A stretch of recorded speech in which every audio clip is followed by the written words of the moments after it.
You are now listening to the Protestant Libertarian Podcast. All right, guys, welcome to the Protestant Libertarian Podcast. This week's episode is going to be kind of similar to the episode we took a look at Thomas Kuhn's structure of scientific revolution, and we made the case. Thomas Kuhn argued that science is not objective, and while science does a great job of analyzing nature and producing data about that nature, that data has to be interpreted into a larger paradigm, and oftentimes scientists don't do the job of interpreting that data very well, because scientists, like everybody else, are just as subjective and just as biased as the rest of us. And Thomas Kuhn also made the argument that when we think about science and the development of science, we should think about it in terms of developing from a state of primitivity towards a state of more and more refinement, instead of thinking that science is going to one day get us to the absolute truth. So today we're going to take a look at another philosopher, Ludwig Wittgenstein, who wrote a book that has a very similar argument about language. And so we're going to talk about why conversations fail and break down today, and then how Ludwig Wittgenstein gives us a philosophy of language that allows us to overcome some of the problems and some of the limitations of human communication. And so conversations fail all the time, and we see this whether it's at church or on the news or just in normal conversations with our neighbors. And I think nowhere has this been more obvious in my life than in the breakdown of kind of Christian conversations. And so I've been involved in a lot of different churches over the course of my life. And I was born and baptized Catholic, and then went to a Methodist church, and then went to a Lutheran church. I went to a Restoration Movement college. I have friends that are Pentecostal and Baptist. I have a lot of experience with all of these different Christian groups and Christian denominations. And Christians from all of these various groups use the same theological or biblical terms. So when they're describing what they believe, they use language that comes out of the Bible that sounds the same. But we have the problem where people use these words from the Bible, but they never actually define them. And so a lot of the times Christians will use these words, and they'll have very different meanings to them. And this leads to a lot of confusion and complication, especially when people from one denomination are talking to another denomination. The other problem with this, and I think this one's actually more pervasive in our Christian culture today, is that a lot of Christians have absolutely almost identical beliefs, but they use very different words and phrases to describe those beliefs. And so denominations tend to emphasize certain doctrines. So if you have a Lutheran who's talking to a Methodist, if you sit them down and really press them on their beliefs, their beliefs might be almost exactly the same, but they're going to use different words to describe those beliefs. And this creates the appearance, at least for outsiders, that Christians have radically divergent beliefs, when in reality, if you pick the average person out of the pew, it doesn't matter if they're Catholic or if they're Lutheran or if they're Baptist. A lot of these people are going to have beliefs that are very similar, even though they're going to use different words and different phrases and emphasize different sections of the Bible to reinforce their beliefs. And this is one of the problems that we have in Christianity, is that a lot of people cannot articulate their faith in accurate language, and this causes all kinds of problems. This is very, very evident in my own discipline, biblical studies, because there is a war in biblical studies, a literal war over the way that we should understand various words that appear in the Bible. Some of the most controversial words, at least within the last 20 to 30 years of New Testament scholarship, have been terms like righteousness and justification, whatever the word apocalyptic means. Christ is a term that there's a lot of controversy about, and even more fundamental terms like faith. These are all hotly contested in New Testament studies. And on episode 8, which this episode is kind of a sequel in a lot of ways to episode 8, where we talked about why good arguments are based on ideas and not about personality, we took a look at how a very famous New Testament scholar, N.T. Wright, was criticized in print by another famous New Testament scholar, John Piper. They both wrote books on the concept of justification, and both of them, they were interpreting the exact same text in the New Testament, but they came to very different conclusions about what the term justification means. And I'm recording this episode in my basement right now, and behind me on my bookshelf, I have probably 15 or 20 books that either deal exclusively with or have chapters that deal with the concept of justification, and every single one of those scholars defines that term differently. Now, political discourse is absolutely no better, and in fact, a lot of the same problems that we deal with language within the Christian community are also problems that we have to deal with in the political realm as well. Many people will define themselves politically based on the team that they choose to support, either the Democrats or the Republicans, and almost all of my friends, since I know very few, I know very few out-and-out libertarians, a lot of my friends associate with one of those two camps. And, I don't know if anyone there is ever going to listen to this podcast or not, but this is very true with my friends at work. I have a lot of great coworkers, and some of my coworkers strongly associate with the Democratic Party and kind of with progressivism in general, and some of my coworkers very much associate themselves with the Republican Party and with conservatism. But then when I actually talk to them about what they believe, like about how their political beliefs translate into real-world practice, a lot of them actually aren't that very far apart. And I think a lot of that has to do with the fact that the Democratic Party and the Republican Party are very good at manipulating language to make it seem as if their policies are radically different from one another, when in reality they are not. And again, for the majority of Americans, they just want to go to work and earn a paycheck and raise a family and see their friends. They don't have time to dive into the depths of political philosophy. They don't have time to do the kind of stuff that we're doing on this show, and honestly, for a lot of people, it doesn't really matter that much. And so when the Democrats and the Republicans manipulate, sometimes deliberately, sometimes accidentally, language, it makes it seem as if the average American are incredibly divided. Like if your neighbor is a Democrat and you're a Republican, that your beliefs are a million miles apart. But in reality, when you press them on it, when you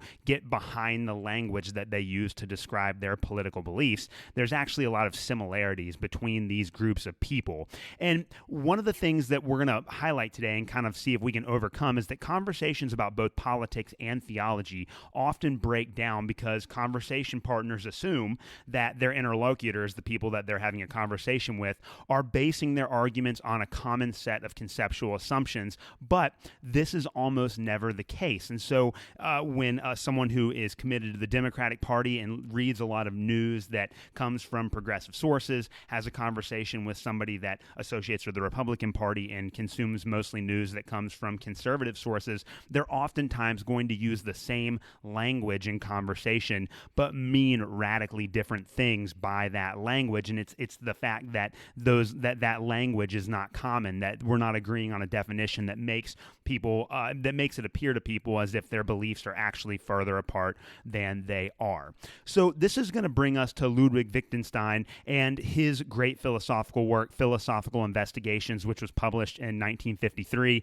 Again, it's becoming a joke on this show, but it's not going to get any better that I'm basically just reviewing books that are 60 or 70 years old. But some of these ideas are timeless, and Wittgenstein's book has had a massive impact on me. His work is on language and on how language works, and again, in a very similar way to Thomas Kuhn, he's going to argue that language doesn't have any objective meaning, and that the only way that we can have productive conversations is when we realize that language is not objective, that you can make language mean whatever you want, and then in the course of having a conversation, we can define what terms mean, and that is the way that we get to have a productive conversation. So Ludwig Wittgenstein is a German philosopher, and he noticed that conversations often break down. Like he, as a philosopher, realized that kind of the same thing that I talked about in the introduction today. He realized that people were having these conversations, but these conversations would always fall apart because they couldn't agree on the meaning of certain terms that were being used. And he sets out to explain why this phenomenon takes place in this work, Philosophical Investigations. Now, today, I'm going to read a few sections of Philosophical Investigations because I think going to the source material and actually hearing what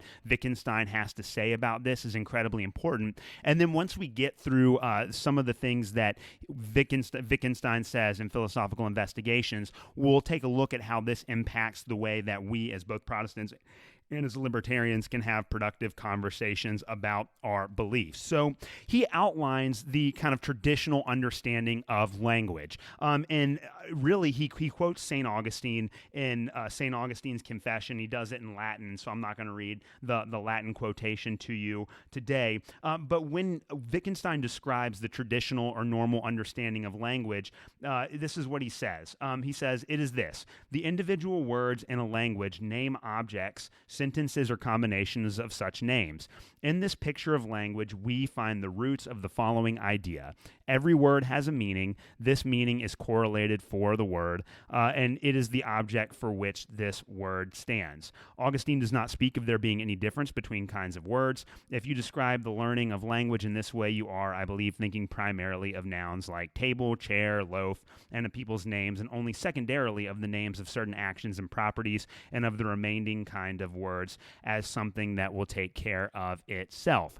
And again, the way that we conceptualize language based on Augustine's explanation is that words have concrete meanings, that there is a meaning that is out there behind every word, and when we use these words, we are deliberately appealing to those meanings. And so Augustine kind of bequeaths to Western civilization the idea that words are objective, that language has concrete, definite, never-changing meaning, and that words should be easy to understand in conversation. And Wittgenstein is going to set out to correct this view. He thinks that this is a deficient understanding of language. And so Wittgenstein very famously comes up with the concept of language as a game. And so he says this on page 4 of Philosophical Investigations. He says, in the practice of the use of language, one party calls out the words and the other acts on them. But in instruction in the language, the following process will occur.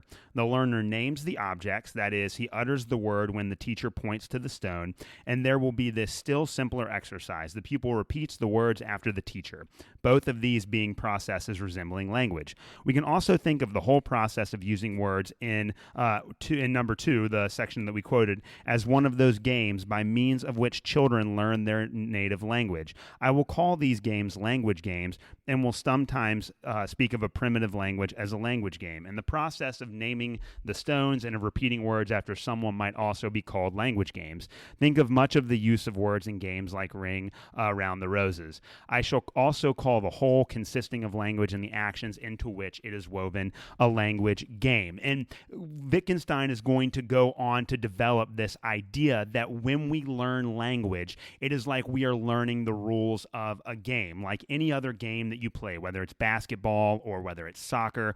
In order to play it effectively, you have to understand the rules. If you don't know the rules, you won't be able to play the game. And so for Wittgenstein, learning language is like this. You have to learn the rules of the language in order to be able to speak it fluently and to communicate clearly and effectively. And so he is going to develop this idea of language games and apply this to the subjectivity of language as he critiques the Augustinian idea that language always has an objective meaning, that every word just inherently means something. It's connected to some sort of concept that exists out there. Wittgenstein is going to say that language is much more like a game where you have to learn the rules, and the rules are going to be contingent upon the game that you are trying to play. So he has another section here on page 6 in Philosophical Investigation where he talks about the flexibility of language. So we need to think of language as tools in a toolbox. There is a hammer, pliers, a saw, a screwdriver, a rule, a glue pot, glue, nails, and screws. The function of words are as diverse as the function of these objects, and in both cases, there are similarities. Of course, what confuses us is the uniform appearance of words when we hear them spoken or meet them in script and print. For their application is not presented to us so clearly, especially when we are doing philosophy. And one of the points that Wittgenstein makes here that's incredibly important is that words are like tools. You use them when you need to get a certain job done. And so he is going to go on to argue here in a much more eloquent way than I am now that words essentially derive their meaning not from sort of some objective understanding of the word, but from the concept, or from the context rather, in which they are used. So words only derive their meaning from the context in which the speaker uses them. And like any tool that you have in your toolbox in the garage, words are multifunctional and aren't limited to their denotative or dictionary meaning. And so he's going to go on and explain that words can be used in an almost infinite number of ways depending on the context. And again, just like you can take a tennis ball, you could play a lot of different games with a tennis ball that aren't necessarily tennis. But if you want to play a game with a tennis ball that is not tennis, you have to articulate and define the rules of the game. Again, you're taking the same object that you would use to play tennis and you're utilizing it for a different purpose. And words are the exact same. You can use words in an unlimited amount of ways depending on the context in which you want to use them, which means that words are inherently subjective. Words only derive their meaning from the context in which they are used and not from some sort of metaphysical property that lies behind each of these words. And he's going to go on page 18 of Philosophical Investigations, and I'm sure I'm a book person. I actually like having the hard copy in front of me. I'm not one of those electronic reading kind of people, so if you hear the pages flipping behind me in the background, I apologize for that. But Wittgenstein is going to say on page 18, for a large class of cases, though not for all, in which we employ the word meaning, so he's talking about the meaning of a word, it can be defined as thus. The meaning of a word is its use in the language, and the meaning of a name is sometimes explained by pointing to its bearer. So again, it's this idea that there is no objective final meaning to a word. The meaning of the word is its use in its language. When someone speaks the word, how are they trying to use it? That is what defines the meaning of a term. And then he gives an example of this. When we say that the sentence Excalibur has a sharp blade made sense even when Excalibur was broken into pieces. Now this is so because in this language game, a name is also used in the absence of its bearer. But we can imagine a language game with names, that is, with signs which we should certainly include among names, in which they are used only in the presence of the bearer, and so could always be replaced by a demonstrative pronoun and the gesture of pointing.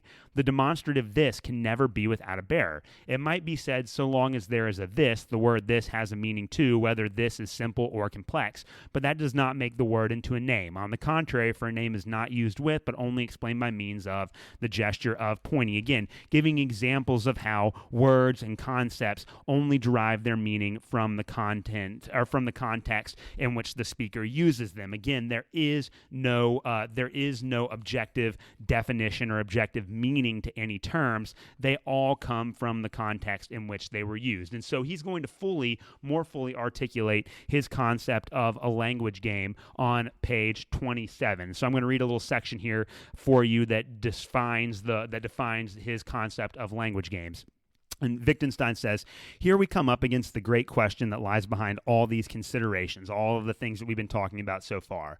For someone might object against me, you take the easy way out. You talk about all sorts of language games, but you have nowhere said what the essence of a language game and hence of language is. What is common to all of these activities and what makes them into language or parts of language. So you let yourself off the very part of the investigation that once gave you yourself most headache, the part about the general form of propositions and of language. And this is true.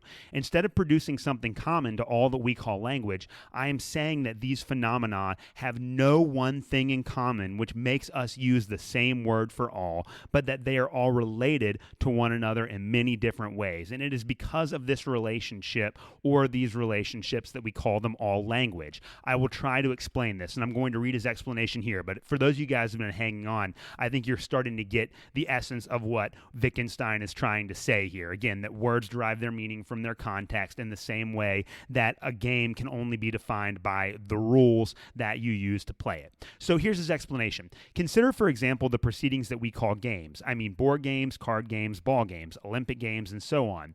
What is common to them all? Don't say there must be something common or they would not be called games, but look and see whether there is anything common to all. For if you look at them, you will not see something that is common to all, but similarities, relationships, and a whole series of them at that. To repeat, don't think but look. Look, for example, at board games with their multifarious relationships. Now pass to card games. Here you find many correspondences with the first group, board games, but many common features drop out and other new ones appear. When we pass next to ball games, much that is common is retained, but much is lost. Are they all amusing? Compare chess with knots and crosses. Or is there always winning and losing, or competition between players? Think of patience. In ball games, there is a winning and a losing, but when a child throws his ball at the wall and catches it again, this feature has disappeared. Look at the parts played by skill and luck and at the difference between skill in chess and skill in tennis. Think now of games like Ring Around the Roses. Here's the element of amusement, but how many other characteristic features have disappeared? And we can go through many, many other groups of games in the same way, can see how similarities crop up and disappear. And the result of this examination is we see a complicated network of similarities overlapping and crossing, sometimes overall similarities, sometimes sometimes similarities of detail. And language is exactly like this. And he's also going to go on to describe on page 117, he spends this book is about 200 pages long, and I actually have I have a German to English interlinear version, which means the original German is on one page and the English is on the other side of the page. The German's on the left, the English is on the right. It's really interesting for that. But he spends the majority of the book kind of giving examples of how this works, and he goes into great detail about how language is, again, completely malleable and changeable depending on the context in which it was used, and about the only way to have a productive conversation is to understand it as a game. And he's going to go on to criticize grammar itself. This is the last section I'm going to read from his book today on page 117. He talks about grammar in this way. Grammar does not tell us how language must be constructed in order to fulfill its purpose, in order to have such and such an effect on human beings. It only describes and in no way explains the use of signs. The rules of grammar may be called arbitrary if that is to mean that the aim of the grammar is nothing but that of language. If someone says, if our language had not this grammar, it could not express these facts, it should be asked what could means here. But when I say that the order bring me sugar and bring me milk makes sense, but not the combination milk me sugar, that does not mean that the utterance of this combination of words has no effect. And if its effect is that the other person stares at me and gapes, I don't on that account call it the order to stare and gape, even if that was precisely the effect that I wanted to produce. To say this combination of words makes no sense excludes it from the sphere of language and thereby bounds the domain of language. But when one draws a boundary, it may be for various kinds of reasons. If I surround an area with a fence or a line or otherwise, the purpose may be to prevent someone from getting in or out, but it may also be a part of a game and the players be supposed, say, to jump over the boundary, or it may show where the property of one man ends and that of another begins, and so on. So if I draw a boundary line that is not yet to say what I am drawing it for. When a sentence is called senseless, it is not as it were its sense that is senseless, rather a combination of words is being excluded from the language withdrawn from circulation. The point that Wittgenstein making here is that if language is subjective, all that grammar is designed to do is give us a set of parameters within which we can use the language. And again, grammatical structures of sentences change from one language to the next. It's interesting reading this book as an interlinear where you have the German, which is just grammatically different from English on one side and then the English on the others. The grammar is totally different, but the meaning is the same, even though we're obviously using different grammatical constructions and different words because of that barrier of language. So grammar helps define the rules of the game, and words need to be defined as well if we want to understand what the speaker is going to mean. So here are the major ideas that emerge from philosophical investigations for our purposes today. The first one is that language is completely subjective. Words and phrases only derive their meaning from the context in which they are used, and there is nothing objective at all about language, which is infinitely malleable. And this is where when the postmodernists say that language is socially constructed, that we as a society assign value to language, this is just what they mean by that. That words change their meaning over time. This is the study of etymology, how words develop over the course of time. We as a society assign certain values and certain meaning to language, and in the future, the meaning and the value that we assign to a term now could change. Language doesn't just exist out there somewhere. It is completely socially constructed. Number two, language is not teleological. There is not a perfect conceptual form of any word, phrase, or concept that exists somewhere out there. Again, it's that same idea it's the same idea that Kuhn picked up on in the episode that we did last week, that science doesn't have some sort of perfect goal that it's reaching towards that just exists out there in the universe. Language is the exact same way. There's no perfect definition of any word. The meaning of a word changes based on the intention or the worldview of the speaker. The third is that language is like a game, and that productive, helpful communication is only possible when both the author and the recipient, the addresser and the addressee, can agree on common terms and concepts. And that's why a lot of the burden of this show is just to define terms that are never defined in popular discourse. I want to do that because we cannot have productive conversations without defining what these words mean. Number 4, articulating the rules of the game allow us to have productive conversations. So once we define what the words that we're going to use and how we're going to use them, we can have productive conversations. Even though language is subjective, Wittgenstein is not cynical about language. He believes that by addressing the rules of a particular language game, this allows us to overcome many misunderstandings and actually communicate with each other. And one of Wittgenstein's famous quotes is that he believes that the goal of philosophy is really just to sort out all of the problems and shortcomings that are caused by the limitations of language, that language does not give us the ability to perfectly describe everything that happens in reality. And I want to make a little side note here. This is where I think Wittgenstein's philosophy of language differs from Jacques Derrida, who is another very famous postmodern philosopher. Jacques Derrida he picks up on a lot of ideas that Wittgenstein develops, but he is going to develop those within the concept of kind of a Marxist understanding of class conflict. And so for Derrida, he agrees that language has no inherent meaning, but that we have to deconstruct language in order to show that all language basically conceals power relations between different groups in society. So I think Wittgenstein actually gives us kind of more of an optimistic and positive understanding of language, whereas Derrida's method of deconstruction is based on a set of metaphysical presuppositions that aren't justifiable. And we'll probably talk more about Jacques Derrida in another episode, but I want to point a marker. I want to place a marker here and say that Wittgenstein, I think, is actually more kind of faithful to the core tenets of postmodernism than Derrida is, even though Derrida often gets the credit for kind of developing a postmodern understanding of language. If that doesn't mean anything to you, that's fine. I just want to put that marker down here because it will probably come up in a future episode. The last point that emerges from Wittgenstein's book here is that reality is beyond the reach of language. Our concepts and categories for understanding reality are always going to be based on subjective language, and that language can change its meaning over time. And so there will always be a gap between reality, between what's going on out there, and our perception of reality, because our perception of reality is based on language, which is limited and constantly changing. And this is why words like God are so difficult to unpack because, again, the word God means a lot of different things for a lot of different people. And we can use that word but have a radically different mental image of what words like that mean. And so, again, reality is just beyond the reach. Language is incredibly important. Wittgenstein is not saying that language is not important. It's an incredibly powerful tool, but there are limits to language. In the same way that there are limits to science, that science will never allow us to arrive at the absolute truth,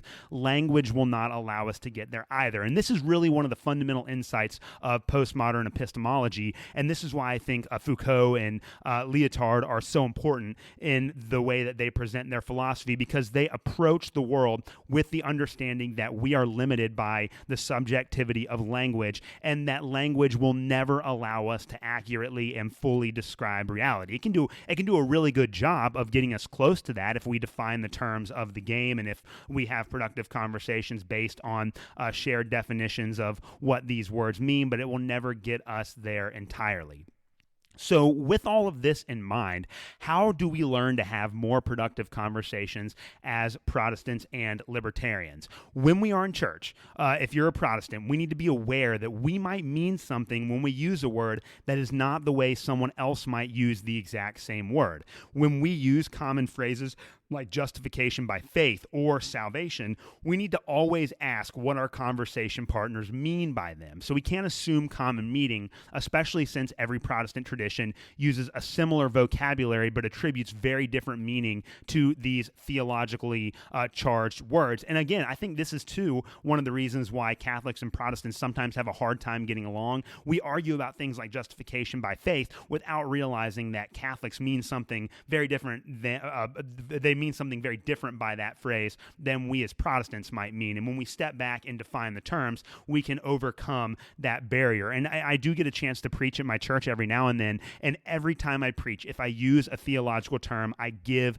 the audience a historical definition of that term. I don't just use these words and throw them out there without defining what I mean by them. And I think this helps people better understand what I am trying to communicate. And I'm one of those people, I always annoy my friends and family because I ask ask them what they mean when they use particular words, but I do that because I want to have a productive conversation with them. I think as Christians, we also need to be aware that a lot of political movements use kind of Christian-oriented language. And so when we see politicians using words like love or justice, they almost never, I'm going to say they basically never mean the same thing that the writers of the Bible mean when they use those terms. And just like with creeds, we have to allow the Bible and the way that these words are used in the Bible to critique these modern terms, not adjust our interpretation of the Bible to fit modern political usage. We're going to talk about this in a few weeks, but I think the term love is one of the most misused and abused terms in modern political discourse because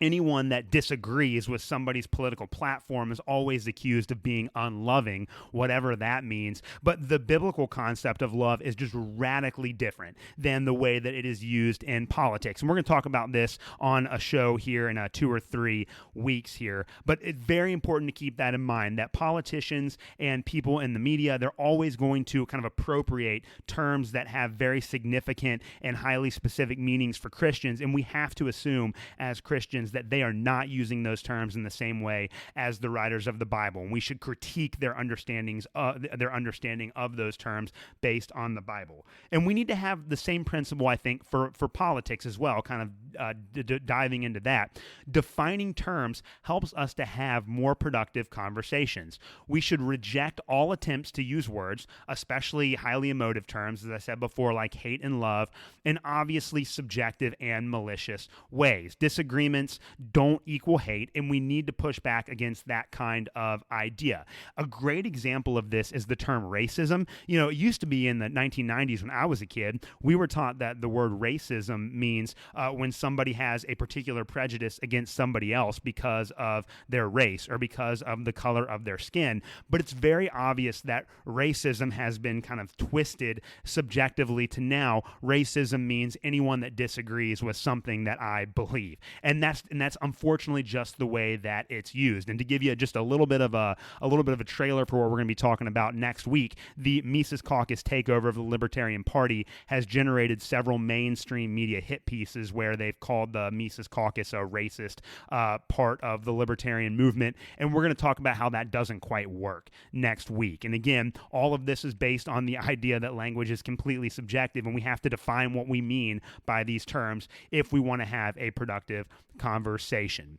Now, F.A. Hayek, in his classic book, The Road to Serfdom, has an entire chapter about this. And again, F.A. Hayek is writing, I think, about 8 years before Wittgenstein writes Philosophical Investigations, but he understands the problem of the subjectivity of language, and he has an entire chapter in The Road to Serfdom called The End of Truth, where he deals with the way that totalitarian states deliberately manipulate language to try to impose their beliefs on people. And I think to kind of round out the podcast today, I want to read a couple of excerpts from F.A. Hayek's The Road to Serfdom, because I think he does a great job of explaining how language is often manipulated, how regimes, totalitarian regimes, political regimes use the subjectivity of language to meet their own totalitarian ends. And so the opening paragraph to this chapter, F.A. Hayek says this: "The most effective way of making everybody serve the single system of ends towards which the social plan is directed is to make everybody believe in those ends." And again, The Road to Serfdom is a critique of the central government planning. And so he's saying that the best way for everyone to serve that system is to make everyone believe that those ends are correct, that those ends are the direction that we should be heading for. And so he goes on to say, to make a totalitarian system function efficiently, it is not enough that everyone should be forced to work for the same ends. It is essential that the people should come to regard them as their own ends. Although the beliefs must be chosen for the people and imposed upon them, they must become their beliefs, a generally accepted creed which makes the individuals as far as possible act spontaneously in the way the planner wants. If the feeling of oppression in totalitarian countries is in general much less acute than most people in liberal countries imagine, this is because the totalitarian governments succeed to a high degree in making people think as they want them to. And so, again, totalitarian states have to impose their beliefs on the people, and Hayek is going to discuss how they do this by using the manipulation of language. And again, he's writing in 1944, which is 9 years before Wittgenstein writes Philosophical Investigations, but he's making arguments about language that are almost exactly the same. And so I'm going to read this section from F.A. Hayek here. He says, the most effective way of making people accept the validity of the values they are to serve is to persuade them that they are really the same as those which they, or at least the best among them, have always held, but which were not properly understood or recognized before. The people are made to transfer their allegiance from the old gods to the new under the pretense that the new gods really are what their sound instinct had always told them, but what before they had only dimly seen. And the most efficient technique to this end is to use the old words but change their meaning. Here it is. Few traits of totalitarian regimes are at the same time so confusing to the superficial observer and yet so characteristic of a whole intellectual climate as the complete perversion of language, the changing of meaning of the words by which the ideals of the new regimes are expressed.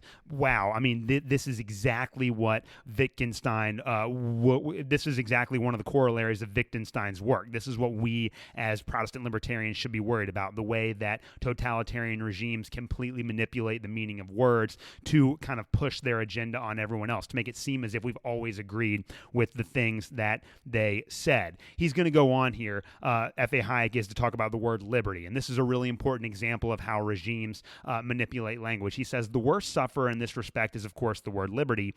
It is a word used as freely in totalitarian states as elsewhere.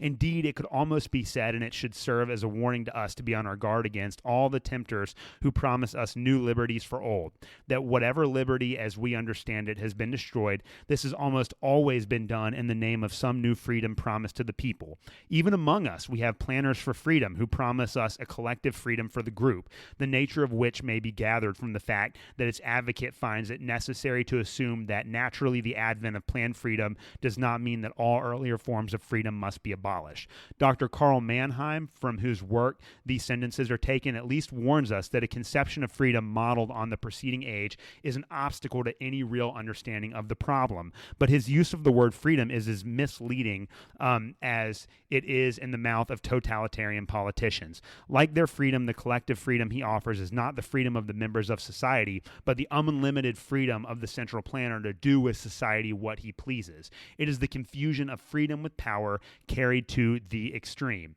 In this particular case, the perversion of the meaning of the word has, of course, been well prepared by a long line of German philosophers, and not least by many of the theoreticians of socialism. But freedom and liberty are by no means the only words whose meanings have been changed into their opposites to make them serve as instruments of totalitarian propaganda.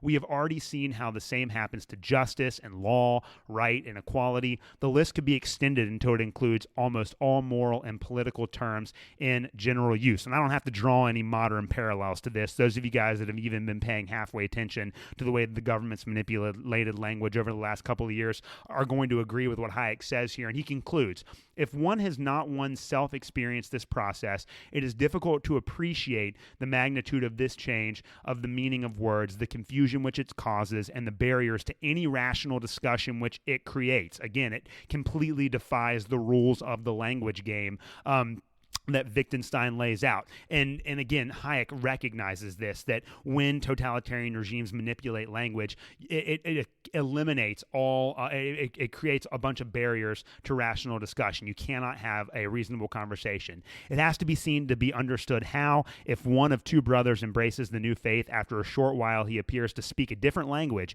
which makes any real communication between them impossible. And the confusion becomes worse because this change of meaning of the words describing political ideals is not a single event but a continuous process, a technique employed consciously or unconsciously to direct the people. Gradually, as this process continues, the whole language becomes despoiled and words become empty, shells deprived of any definite meaning, as capable of denoting one thing as its opposite and used solely for the emotional associations which still adhere to them. What an excellent excellent understanding of the way that regimes break down the use of language, completely consistent with Wittgenstein's understanding of language as subjective and as language needing to be defined in terms of rules of the game.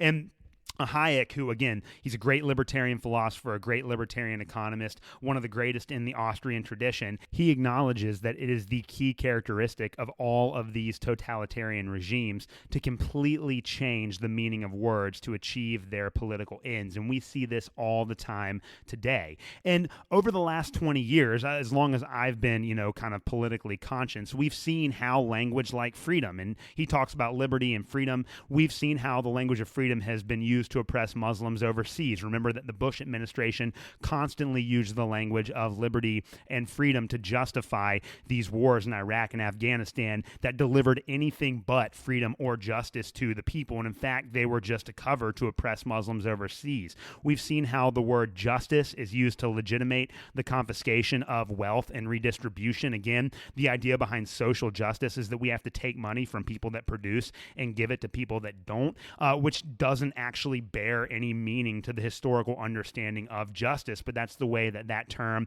has been redefined. That somehow it's unjust for people that work to make money, and it's unjust for people that don't work to not have it. So we have to take from the productive people and give to those that are unproductive. We also saw, and we discussed this on last week's episode, how the word science justifies completely anti-scientific lockdown measures, how terms like misinformation have come to mean opinions with which I disagree. That's been the big one lately. What counts as fake news or misinformation? It just means something that I don't agree with. And for the casual observer, they might think, well, it's misinformation. This idea that someone doesn't agree with is obviously a lie, but that is not the way that the term is used anymore. And so we see in popular culture all the time how people manipulate words: justice, science, misinformation, freedom. They manipulate these words to meet their political ends, and all of us need to be aware that this happens. The reason why I wanted to spend an entire week looking at Wittgenstein is because I think that philosophical investigation gives us the tools that we need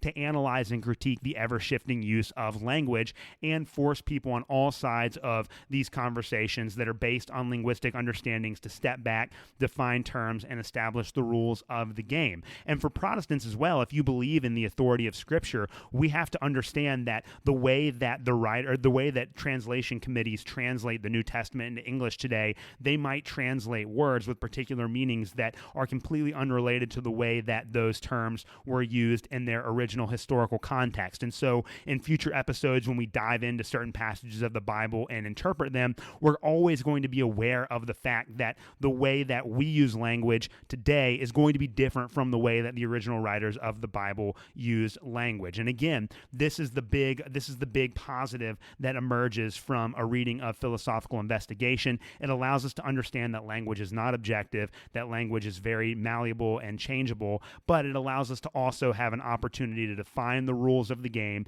and have more productive conversations, which as Protestants and as libertarians, we should always be attempting to do. Again, thank you guys so much for listening to the show this week. I really appreciate all that you guys do. Thanks for tuning in, and we will see you guys back next week. Thanks for listening to another episode of the Protestant Libertarian Podcast. If you have any questions or comments or thoughts about the show, please reach out to me at theprotestantlibertarian@gmail.com. You can also follow me on Twitter at ProLibertyPod. Again, you can follow me on Twitter at ProLibertyPod. You can also support the show by leaving a rating or a review on your favorite podcast app. Thank you guys so much for listening, and we'll see you next week.